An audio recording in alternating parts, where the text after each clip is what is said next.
चलो नाइन्थ वालो, आज जो हम लोग को स्टार्ट करना है फिजिक्स का दूसरा लेसन जो है वो है गति। ठीक है, गति हम लोगों को पढ़ना है। इसमें देखो गति के बारे में जानोगे। गति के बारे में जानने से पहले पहले जान लो कि विराम एक हमारे पास होता है विराम, जिसको हम लोग क्या बोलते हैं, रेस्ट बोलते हैं। और एक हमारे पास आएगा गति, जिसको हम लोग क्या बोलते हैं, मोशन बोलेंगे। हम यहाँ सारा परिभाषा नहीं लिख पाएंगे, लेकिन जितनी बातें बताएंगे उतना लिखना पड़ेगा तुमको। यहाँ विराम देखो, फिजिक्स में जो डिफाइंड है तुमको वो क्या कहता है, विराम जब कोई वस्तु समय के साथ, जब किसी वस्तु में समय के साथ, जब किसी वस्तु जो है या कोई वस्तु हमारे पास ऑब्जेक्ट है, तुमको कोई पिंड है या कोई कण है, तुमको समय के साथ यदि उसके स्थिति में, समय के साथ यदि उसके स्थिति में कोई परिवर्तन नहीं होता है, तब हम कहते हैं कि वो वस्तु किस में है, विराम में है। फिर से सुन लो, क्या बोलोगे, जब कोई वस्तु समय के साथ, जब किसी वस्तु में समय के साथ उसके स्थिति में कोई परिवर्तन नहीं होता है, तब उसका बोल रहे हैं उसको कि वो वस्तु क्या है, विराम में है। गति में सुनो, जब कोई वस्तु, जब किसी वस्तु में समय के साथ उसके स्थिति में परिवर्तन हो जाता है, तब उस वस्तु को हम लोग क्या बोलते हैं, गति बोलते हैं। हाँ, समय यहाँ इंक्लूड है, ध्यान से सुनोगे। ठीक है, इसके डिफिनेशन में कोई दिक्कत नहीं है। अब ध्यान से सुनो, हम लोगों को गति पढ़ना, विराम के बारे में कोई बात हम लोगों को नहीं चल रहा। लेकिन हम तुमसे पूछें कि दुनिया में कोई भी ऐसा चीज नहीं है, देखो फिजिक्स में क्या है, फिजिक्स में डिफाइन है तुमको विराम और गति। विराम किसको, जो समय के साथ जिसके स्थिति में कोई परिवर्तन नहीं होता उसको क्या बोलते हैं, कि वो विराम में। अगर समय के साथ उसके स्थिति में परिवर्तन होता है, ठीक है, तो उसको हम लोग क्या बोलेंगे कि वो गति में है। लेकिन अब डेली लाइफ में समझो, रियलिटी में समझो, रियलिटी क्या होता है। रियलिटी में हम तुमसे पूछे, रियलिटी में हम तुमको बता दें कि हमारे पूरे ब्रह्मांड में कोई भी ऐसा चीज नहीं है जो विराम में हो। सुनने में थोड़ा सा अद्भुत लगेगा, लेकिन ध्यान से सुनो कि दुनिया का कोई भी ऐसा चीज नहीं है जो विराम में होता है। मतलब दुनिया की सारी वस्तुएं जो होती है वो किस में होती है, गति में होती है, याद रखोगे, है ना। अब तुम कहोगे कि सर ये बोर्ड जिस पर आप लिख रहे हैं ये गति में है कि विराम में है, तो ये भी याद रखोगे कि ये गति में है, याद रखेंगे। ठीक है, और अब कहोगे सर ये कैसे, तो पहले ध्यान से सुनोगे। तो दुनिया का कोई भी पदार्थ जो है तुमको वो क्या है, तुमको कि उसमें इलेक्ट्रॉन प्रोटॉन होते हैं, और इलेक्ट्रॉन जो होता है हमेशा क्या करता है कि उसके ऑर्बिट में क्या होता है, रिवॉल्व करता है। ठीक है, तो हम लोग फिजिकली इसको देखते हैं तो ऐसे लगता है कि ये विराम में, लेकिन रियलिटी में इसको देखें हम तो ये गति में है। चलो ये नहीं आया समझ में, तो देखो ये सारी चीजें हमारे पास, ये सारी चीज कहाँ है, अर्थ पर है। और तुमको पता है कि अर्थ हमेशा क्या करता है, घूमते रहता है। ठीक है, और बहुत ही ज्यादा स्पीड के साथ घूमता है, तो ये विराम में कैसे हो गया। ठीक है, मतलब क्या, जितनी भी चीजें हमारे पास वो होती है गति में, ये बस केवल हम परिभाषा के लिए तुमको बता दिए हैं, है ना। ये हमारे पास विराम होता है, तुमको समय के साथ जिस वस्तु में स्थिति में, जिस वस्तु की स्थिति में कोई परिवर्तन नहीं होता उसको क्या बोलते हैं, हम लोग विराम में बोलते हैं। लेकिन रियलिटी में ऐसा नहीं है, विराम नाम का कोई चीज ही नहीं है। ठीक है, यहाँ तक कोई दिक्कत नहीं होगा। आप देखो, तो इसका डिफिनेशन खूब अच्छा से लिख लोगे। हम लोगों को देखना है तुमको। अब तुम कहोगे सर तो ये क्या गलत है, परिभाषा जो लिखा गया किताब गलत नहीं है, ये जो बताया गया तुमको फिजिक्स में बताया गया, फिजिक्स है ना, ये फिजिकली बताता है। फिजिकली का मतलब क्या, ये देख करके, हम जैसे किसी वस्तु को देखे वैसे लगता है कि हाँ उसके समय के साथ उसके स्थान में कोई परिवर्तन नहीं हो रहा, उसके स्थिति में कोई परिवर्तन नहीं हो रहा, तब हम उसको क्या बोल देते हैं कि वो विराम में है। स्थिति मतलब अब फिजिकली देख करके, जैसे पंखा अभी बंद है ना, अगर उसको चला देते हैं तो हम देख रहे हैं, देख करके जो चीजें हम बताते हैं उसको फिजिकली हम लोग बोलते हैं। ठीक है, तो फिजिकली ये जो विराम जो है ये डिफाइंड है तुमको। रियलिटी में हम तुमसे पूछें कि दुनिया की कोई भी चीज हमारे पास विराम में नहीं होती है। ठीक है, ये हम गति की बात बोले तुमको, तो देखोगे गति दिशा के हिसाब से गति जो होता है तुमको पहले समझोगे, दिशा के हिसाब से गति,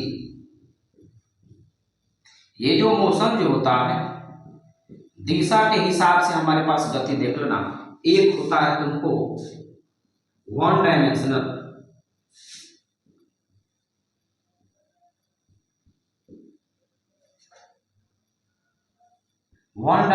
मोशन, इसको शॉर्ट में हम लोग बोलते हैं 1D मोशन, मतलब एक दिनीय गति, एक दिनीय गति। ठीक है, दूसरा जो आएगा हमारे पास 2 डायमेंशनल,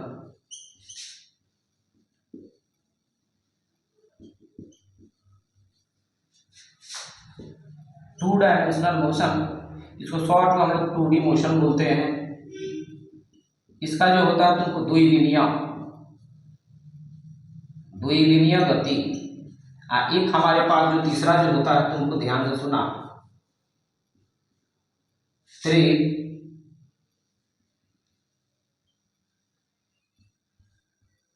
डायमेंशनल मोशन। इसको शॉर्ट में लोग 3D मोशन बोलते हैं। ठीक है, बड़ा इंपॉर्टेंट चीज है ये, ध्यान से सुनोगे। ठीक है, इसको हम लोग बोलेंगे कि त्रिलिमीय गति। जरा ध्यान से सुनो, मैथ में तुम पढ़ करके आए हो, ये x और ये y मैथ में पढ़ करके आए हो, याद आ रहा है? मैथ में पढ़ करके आए हो एक्स वाई, मतलब ये 2D है, x है y है, ये 2D है, याद रखोगे।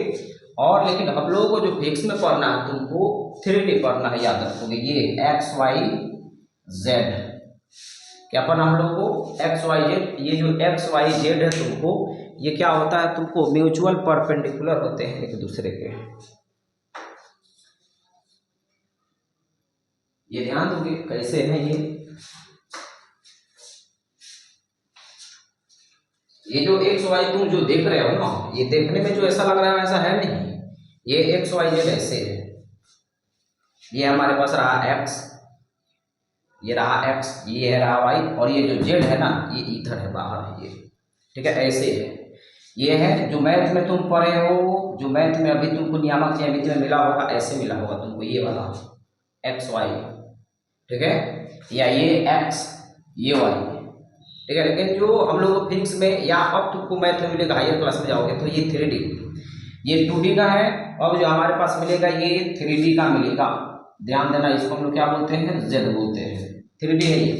और यहाँ तुमसे पूछे एक्स वाई जेड, देखो एक्स वाई जेड ये तीनों एक दूसरे के परपेंडिकुलर का मतलब 90 डिग्री कोण पर है, ऐसे।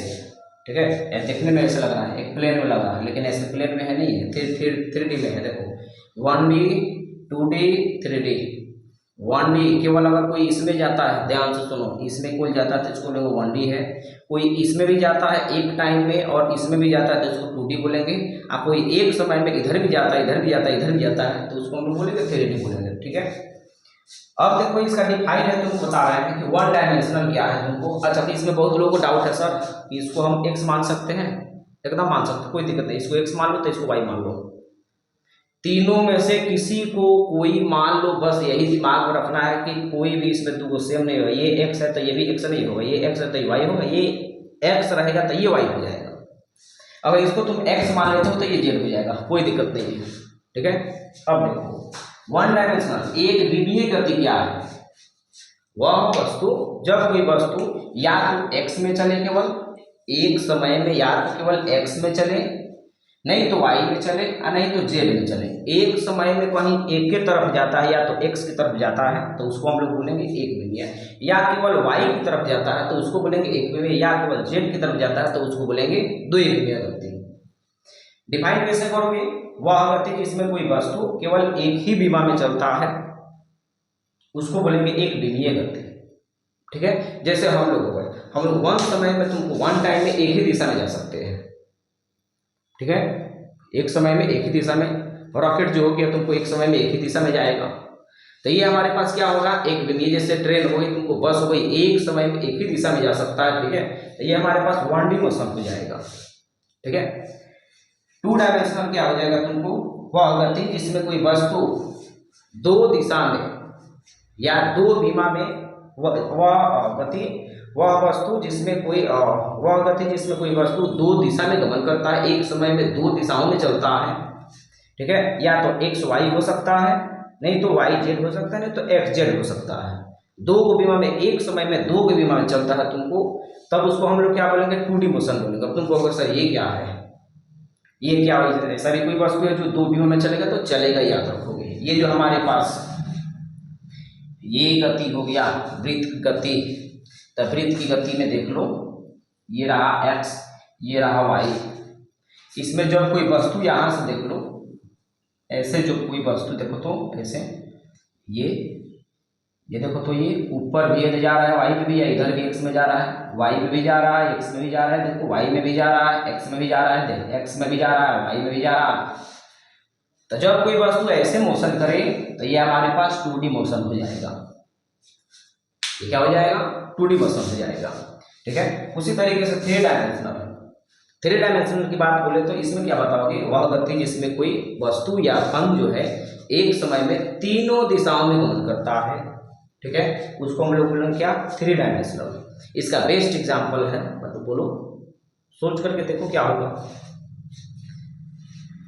बोलो। तो याद रखना, वायु के कण की गति, वायु के कण, वायु के जो कण होते हैं उसकी गति जो होती है तुमको 3D होती है। वायु के कण की गति फिलहाल इसको याद रख लो। ठीक है, कि वायु के जो कण की जो गति होती है तुमको 3D होती है। मतलब का ये जो गैस के जो कण जो घूमते हैं ना, ये सब स्पेस में, ठीक है, ये होते हैं 3D है, याद रखोगे। ठीक है, तो फिलहाल इसको तुम नोट कर लो।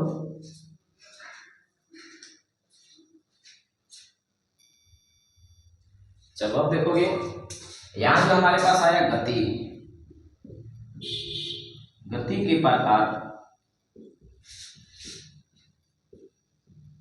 Types of motion.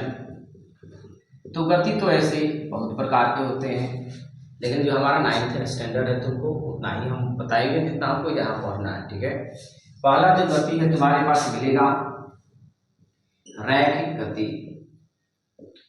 रैखिक गति जिसको हम लोग लीनियर मोशन बोलते हैं, लीनियर मोशन।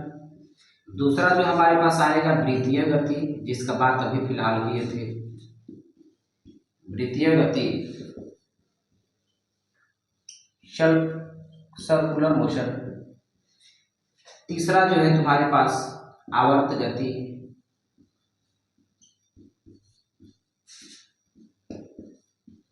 Oscillation motion.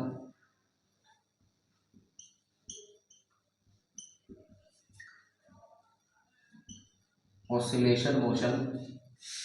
चौथा जो है तुम्हारे पास वो मिल जाएगा दोलनी गति।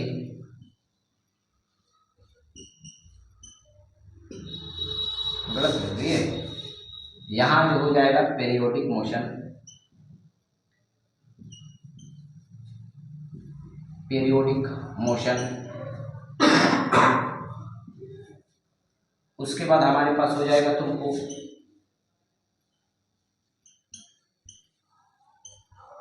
Oscillation motion.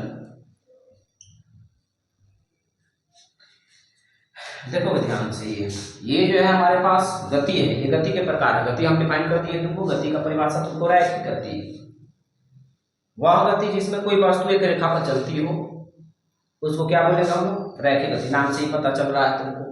ठीक है, जैसे हमारे पास हो गया, हम लोग हो गए, गाड़ियां हो गई तुमको, ठीक है, रॉकेट हो गया, जहाज हो गया तुमको, तो ये हमारे पास क्या हो जाएंगे? रैखिक गति हो जाएंगे। तो इसका डिफिनेशन तुम लिख लोगे कि वह गति जिसमें कोई वस्तु कण, तो देखना यहाँ, तो रैखिक गति में लिख लोगे वह गति जिसमें कोई वस्तु जो है रेखा पर गति करती है तुमको, उसको रैखिक गति बोलेंगे। जैसे हम लोग मानव की गति हो गई, ठीक है, जहाज की गति हो गई, ट्रेन की गति हो गई, ये जो गाड़ियां हैं हमारे पास उसकी गति हो गई। ठीक है, वृत्तीय गति, वृत्तीय गति की बात बोले तो वह गति जिसमें कोई वस्तु वृत्ताकार मोशन करती है, वृत्ताकार गति करती है, वृत्त के जैसा गति करती है, ऐसे। तो इस गति को हम लोग क्या बोलेंगे? आवर्त गति, सॉरी वृत्तीय गति बोलेंगे। जैसे हमारे पास पंखे की गति, पंखे की गति हमारे पास कैसा? ऐसे मूव करता है तुमको, तो ये हमारे पास क्या हो गया? वृत्तीय गति हो गया। उसके बाद अगर स्टैंडर्ड अगर पढ़े होगे तुमको चौथा चैप्टर केमिस्ट्री का, उसमें पता होगा इलेक्ट्रॉन की गति। इसमें लिखना पड़ेगा पंखे की गति, इलेक्ट्रॉन की गति। इलेक्ट्रॉन जो होता है हमेशा रिवॉल्व करता है तुमको न्यूक्लियस के अराउंड, मतलब न्यूक्लियस के बाहर हमेशा वृत्तीय पथ पर गति करता है, तो उसकी गति भी हमारे पास क्या हो जाएगी? वृत्तीय गति हो जाएगी। आवर्त गति, आवर्त गति क्या है? तो ऐसी गति जिसमें कोई वस्तु ऐसे मूव करती हो, याद रखोगे। ये तो है, इसे देखो, ये है वृत्तीय, ये वृत्तीय कहने का मतलब ऐसे मूव कर रही है, आवर्त गति करने का मतलब ये हो गया इससे मूव करना। ये जो दर्जी जो होता है तुमको उसका नीचे वाला चक्का देखना ऐसे एक मूव करता है जिसमें धागा रहता है तुमको, वो हमारे पास गति जो है आवर्त गति है वो हमारे पास। या तुमको टावर वाला झूला का बात बता दें, टावर वाला झूला जो होता है उसकी गति जो होती है पेरियोडिक मोशन होती है, आवर्त गति होती है, ठीक है। उसके बाद हम तुमसे पूछे कि दोलनी गति, वह गति जिसमें कोई वस्तु जो है अपने एक स्थान से आगे पीछे करती है, अपने एक स्थान से आगे पीछे करती है, उसको हम लोग दोलनी गति बोलते हैं। जैसे घड़ी का पेंडुलम, घड़ी का पेंडुलम देखोगे कि ऐसे पेंडुलम करता है तुमको, घड़ी का जो होता है मोशन, पेंडुलम जो होता है इसे मूव करता है। इस गति को हम लोग क्या बोलते हैं, आवर्त दोलनी गति बोलेंगे, ठीक है। एक होता है प्रोजेक्टाइल मोशन। दो मिनट, अब यहाँ तुमसे एग्जाम्पल की बात बोले तो अब हम तुमसे क्वेश्चन पूछते हैं, दिमाग लगाओगे कि जो सांप जो है, सांप के बारे में जानते हो खूब अच्छा से। अब सांप के बारे में हम तुमसे पूछे कि सांप कौन सी गति करता है। अब यहाँ वीडियो स्टॉप करोगे और सोचना, तब बताना जरूर हमको कि ये कौन सी गति करता है सांप तुमको, ठीक है। अब देखो सांप के बारे में तुम जानते हो, लेकिन इसी में से बताना है कि सांप कौन सी गति करेगा। तो सांप के बारे में जानते हो कि तुम सांप ऐसे ऐसे मोशन करता है तुमको।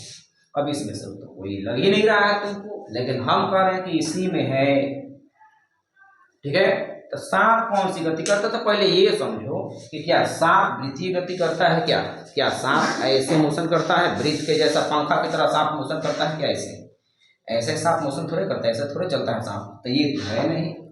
आवर्त गति सांप ऐसे थोड़े चलता है, सोच करके देखो, सांप जैसे तो चलेगा नहीं। फिर देखो दोलनी गति का, सांप ऐसे चलता है, ऐसा तो सांप हमने नहीं देखा, ये ऐसे सांप चलता है क्या। तो जब तीनों में से कोई नहीं है तो याद रखोगे सांप जो है तुम्हारे पास ये रैखिक गति करता है, याद रखो, इस पर ध्यान मत देना, इस पर ध्यान मत देना। इस पर जो ये सांप को चलने का जो रीजन है तुमको ऐसा, क्योंकि उसके पास पैर नहीं होता है, स्वतः उसका शरीर जो होता है चिकना होता है, तो ऐसे चलता है कि घर्षण हो जिसकी वजह से आगे बढ़ सके वो, ठीक है। उसकी मजबूरी है, उसका शौक नहीं है ऐसे चलना, ठीक है। ऐसे शौक नहीं है, सांप की मजबूरी है तुमको, क्योंकि पैर होता नहीं हम लोगों को भी, और तुम्हारा हाथ पैर अगर क्या किया जाए तोड़ दिया जाए, चलने के लिए कहा जाए तो तुम भी ऐसा ही चलोगे, याद रखोगे।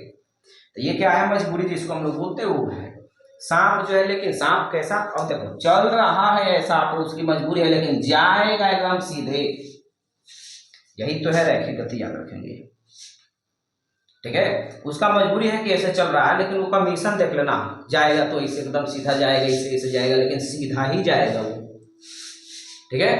तो ये सांप की गति कैसी गति हो गई तुम्हारे पास, वो हो गई तुमको रैखिक गति हो गई।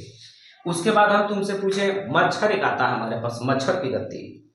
मच्छर के बारे में तुम्हारा अगर हो तो मच्छर के बारे में पता करना कि ये जो मच्छर होता है, तुमको मच्छर को देखना, कभी सोए हो तो देखते रहना कि मच्छर कहीं से अगर आ रहा है तुमको, तो तुम सोए हो, अगर तुमको उसको काटना है तो मान लो कि दीवार के पास उधर से दूर से कहीं आ रहा है, तो दूर से आ रहा है तो देखना कि तुम्हारे पास डायरेक्ट नहीं जाएगा, वो देख रहा है तुमको कि तुम वहाँ सोए हो, उसको काटना है तुम्हें, लेकिन वो डायरेक्ट तुम्हारे पास नहीं आएगा, वो आएगा वहाँ से इसे घूम करके यहाँ से, फिर ऐसे जाएगा, फिर ऐसे जाता है, फिर ऐसे आएगा, फिर ऐसे जाएगा, डायरेक्ट तुम्हारे पास नहीं जाता है। क्या लगता है तुम्हारा डर है क्या, उसको नहीं है, तुम्हारा डर उसका नहीं है कि डायरेक्ट नहीं आता है, वो उसकी मजबूरी है, याद रखेंगे। अब हम तुमसे पूछे कि सांप कौन सी गति करता है, तो याद रखना इसी में से कोई है, सांप की गति जो है तुमको यही है रैखिक गति।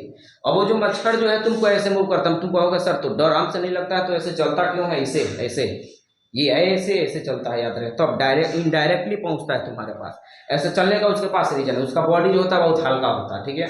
जब वहां से आता है तो वायु के कण से क्या हो जाता है, टकरा जाता है, वायु के कण से जैसे टकराता है तो वहां से मूव अप कर जाता है, फिर आगे बढ़ता है, फिर वायु के कण से टकराता है, फिर इधर मूव कर जाएगा, फिर जाना चाहता है वहां अपना टारगेट के पास, तुमको कहाँ है वो आदमी, फिर जैसे वहां जाएगा तुमको तो फिर आगे जाकर के वायु से टकराता है, फिर इधर मुड़ता है, फिर जात उसको ऐसे इसलिए। लेकिन उसमें देख लो यही तुमको इंटरफेस दिखाई देगा, इसमें वही दिखाई देगा तुमको कि जो सांप जो मोशन मच्छर जो मोशन किया, पहले ऐसे गया, फिर ऐसे गया, फिर ऐसे गया, फिर ऐसे गया, फिर ऐसे गया, ऐसे गया, लेकिन देख लो इतना कि केस में तुमको ये सीधा ही रैखिक गति पर ही कर रहा है, तुमको इतना में तुमको पता चलेगा कि एक रेखा पर ही चल रहा है। तो इसलिए ये जो मच्छर जो है कौन सी गति करता है, रैखिक। लेकिन मच्छर का एक स्पेशल तुम्हारे पास गति होता है, इस गति को हम लोग बोलते हैं रैंडम मोशन। क्या बोलते हैं, मच्छर का स्पेशल गति एक होता है तुमको, जिसको हम लोग बोलते हैं रैंडम मोशन। ये रैंडम मोशन किसके अंतर्गत आएगा, तुम्हारे पास रैखिक गति के अंतर्गत आएगा। ठीक है, अब इसके बाद जो हम लोगों को पढ़ना है दूरी और चाल पढ़ना है।